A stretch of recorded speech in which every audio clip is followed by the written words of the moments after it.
মমতা বন্দ্যোপাধ্যায়কে বহিষ্কারের ২৭ বছর পর প্রকাশ্যে আক্ষেপ প্রদীপ ভট্টাচার্যের। প্রবীণ প্রদেশ নেতার স্বীকারোক্তি, মমতাকে বহিষ্কারের জন্য আজও প্রায়শ্চিত্ত করতে হচ্ছে কংগ্রেসকে। নতুন কোনো সমীকরণের বার্তা নাকি নেহাতি উপলব্ধি?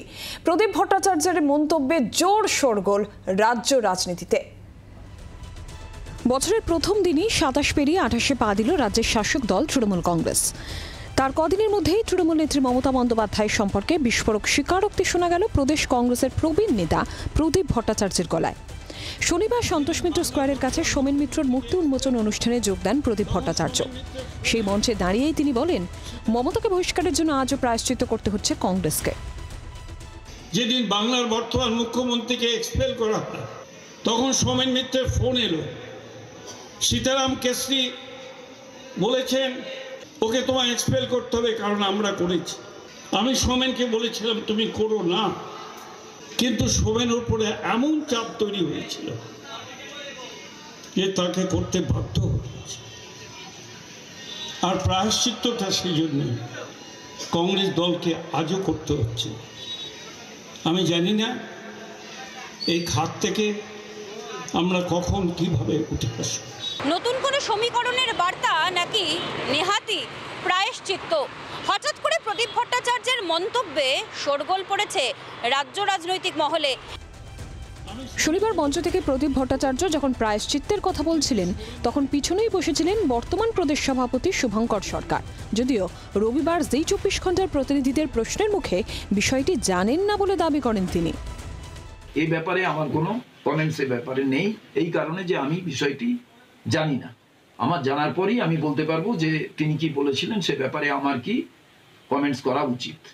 না, ওই ফোনের সময় আপনারা ছিলাম বলে এটা আসছে। আমি তার সঙ্গে কথা বলে তিনি কি বলেছিলেন তারপরেই আমি বলতে পারবো, তার আগে আমি কিছু বলতে পারবো।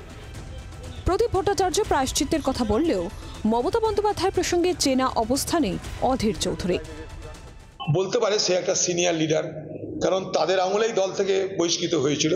তখন তো আমরা এত বড় জায়গায় ছিলাম না কংগ্রেস দলের। এই রাজীব গান্ধী না থাকলে মমতা ব্যানার্জির নেত্রী হতো না, সোনিয়া গান্ধী না থাকলে মমতা ব্যানার্জি মুখ্যমন্ত্রী হতো না। সেই কংগ্রেস দলকে খতম করার অভিযানে যিনি নেতৃত্ব দিয়েছেন এ বাংলায়, তিনি মমতা ব্যানার্জি। প্রদীপ ভট্টাচার্যের বক্তব্যকে হাতিয়ার করে প্রদেশ কংগ্রেসকে খোঁচা দিতে ছাড়েনি তৃণমূল শিবির।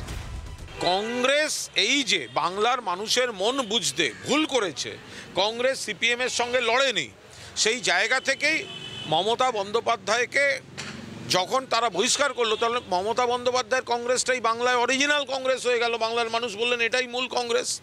তো সেই স্বীকৃতি পেল কংগ্রেস, সেই ধাক্কা যা খেলো, তো আজও বুঝতেই পারছেন।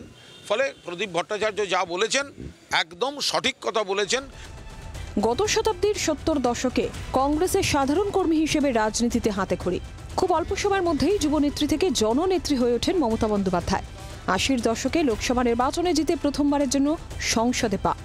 ৯০-এর দশকের শুরুতেই কেন্দ্রীয় মন্ত্রী। কিন্তু কংগ্রেস আর মমতা বন্দ্যোপাধ্যায়ের সম্পর্ক চিরস্থায়ী হয়নি। ১৯৯৮ সালে ১ জানুয়ারি তৃণমূল কংগ্রেস নামে নতুন দল ঘোষণা করেন মমতা বন্দ্যোপাধ্যায়।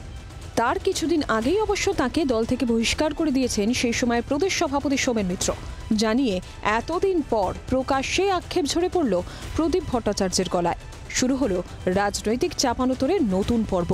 ক্যামেরায় দেবাশিসের সঙ্গে মৌমিতার রিপোর্ট, জি ২৪ ঘন্টা। বাংলার আওয়াজ, বাঙালির আবেগ, জি ২৪ ঘন্টা।